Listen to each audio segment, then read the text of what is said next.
Hey guys, what's going on? Joel Tavares here. You're watching DualShockers TV on DualShockers.com. I'm joined by Rex Dickson, the creative director of Madden 16. We just had a chance to actually have a pretty intense game right now. Yeah. It went down to the wire, Yep. but it was nice that I was able just to sit down and kind of just take in all these enhancements that have gone into the game this year. I feel like people kind of always glance over the little touches that go in year by year. They always think, oh, it's just a roster update, it's just a roster update. When you sit down and you actually play it, you feel a lot better about it. So let me tell you something about people who call it a roster update. They haven't played the game since 08. Right. Like this guy over here. But no, so it was great to see. Finally, you have that wide receiver DB combat going on in air. Like, tell me about that. So it's been the #1 community request for a few years now. And we've actually been working on it, but it's the kind of feature that takes several years of advanced work to build up to. So we've actually been working on it for 2 years, and then finally this year we're able to deliver on it. Now you guys saw the multiplayer catch interactions. This actually delivers a lot of wow moments. We get stuff like simultaneous possession catches and tip ball catches. We can also do offensive and defensive pass interference. But it goes way beyond multiplayer catches. I mean, just the catch mechanics alone, being able to choose between 3 different options that have full risk reward across the board is so much a huge jump from what we had before, which is just press Y. Right. And no choice whatsoever. So that's big. And then the other stuff that you may or may not have noticed is all the little contact stuff that's going on. The press animations, the zone chucks, the hand fighting when they're running down the field. Receivers and defenders are finally aware of each other, and that's a big thing for us. Yes, I mean, I noticed that. It was funny because someone had commented on a running play that I did. I was like literally waiting for the blocks to happen. But watching my linemen progress up the field and go second level, third level as they're picking up, defensive players it felt a little more realistic this year. Which is great. I'm glad you brought that up because a lot of people in Madden 25, when we redid blocking, there was a lot of complaints about open field or lead blocker behavior. They'd miss targets or turn it back inside. And what we saw in your game was a lot of cases where lead blockers sprung big runs. Right. And that's just kind of the evolution of us working on our systems.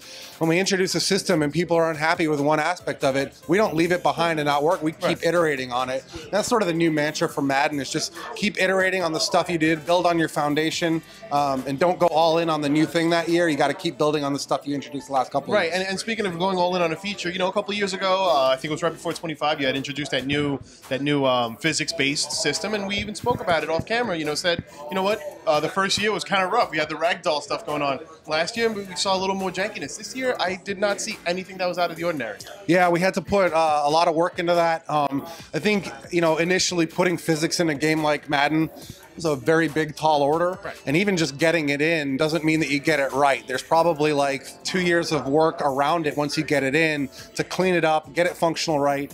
But probably the #1 thing, there's 2 things there. One is the organic gang tackles, which I'm sure you felt like the tackles this year just feel awesome. Oh, I just saw a handful of pylons. Everyone's attacking the ball.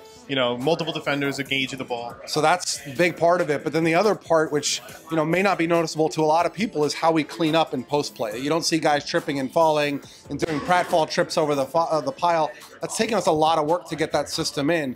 Untangling a bunch of ragdolls from each other and having them all get up when their arms and legs are all intertwined in a big pile. It's tough. It's really tough engineering.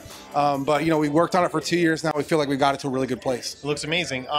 One of the things I know we touched a little bit on the catching and then how the corner and receiver engagement goes, but you mentioned something about the QBAI also getting a nice little enhancement. Yeah, so you guys played a user versus user game and you didn't see the other side of it, which is we've done a lot of work on our quarterbacks. That's everything from animations. We added new mechanics with the high and low point throws and the new rollouts and roll to pass mechanics, but really the biggest investment was in AI.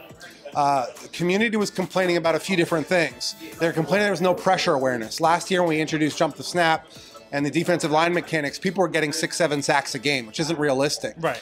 And the big reason that was happening is that quarterbacks weren't smart enough to evade pressure or get the ball out or get the ball away. So this year we've done a lot of work on our quarterback AI, and the first pillar was really pressure awareness, being aware of pressure and having moves and systems to kind of combat it. And then the second thing was something we call dink and dunk, where they 3-4 yard outs, slants, curls, all the way down the field. It gets boring after a while. So we've added things like shot plays, where this year AI quarterbacks, if they see a mismatch, even if the guy's covered, Sometimes they'll just take a shot and try it out. So they'll take more risks this year. And when you play the AI, you're going to get a much more competitive game, especially on All Pro. I think people are going to take a lot of losses that they're not expecting this year. Oh, that's scary. that's scary, because that's usually what I play at. And also, what's going on with, you were mentioning this draft champions. Yes. Can you go into detail with that? So we have a new mode this year. It's kind of, the whole idea is, it was born out of a concept we had about like the number of hours people have to put into Madden. A lot of Madden gamers are older now. They have wives, they have kids. They don't have as much time to play. Can't necessarily put 60 hours into MUT or can't put 100 hours into CFM. So how do I get a quick truncated experience I can play in like a night and kind of finish? And that's how Draft Champion was born.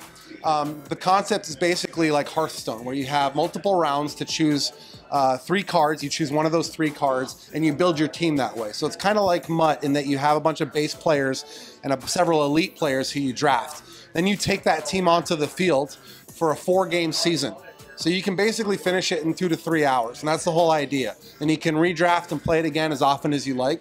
So it's sort of a new concept for us, but the compulsion of the draft is kind of where people are really excited, and it kind of uses some of the concepts about what makes fantasy football so successful and brings that into Madden.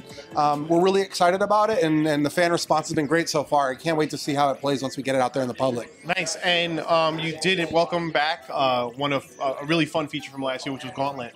Yes. A lot of you had fun with Gauntlet. I think I don't know anyone that actually beat it, but it was a lot of fun. It was like, hey, I got it to this level, I got it to this level, and this year you guys even amped that up as well. They put out a stat. I think like several million people played Gauntlet, and I think less than 10 ever finished it. Something like that, some crazy number. That's tough. Yeah.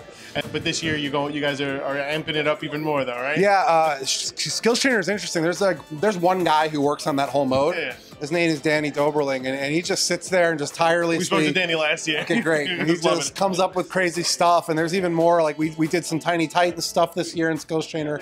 The Gauntlet's awesome, so he's doing a great job, and you know.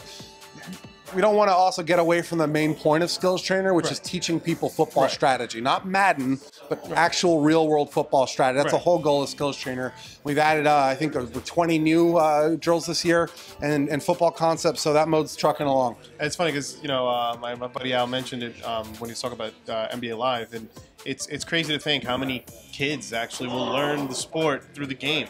And how like pivotal is for you guys to have that education in Madden as well. Yeah, I'll tell you a story. The first time after I got hired, they flew me out to Pleasanton, California to meet Coach Madden. It was very nerve-wracking, you know. Hey, I'm the new creative director who's running your game.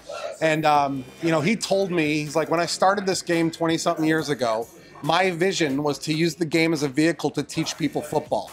So these kids who are sitting at home on their couches playing games instead of going out there and doing sports, hopefully will inspire them to understand the sport better. Not only might they become players, but they'll become better fans because they'll understand the sport better. That was John Madden's original goal for the whole franchise. So for me to come in and pitch this whole, like, I want to do a trainer mode that teaches real-world football concepts, we were kind of in lockstep on this, and I was kind of proud to have been pitching an idea that was very near and dear to his heart. That's always been his goal for Madden, is to teach people the game of football. And I don't mean Madden ball, I mean football. Right.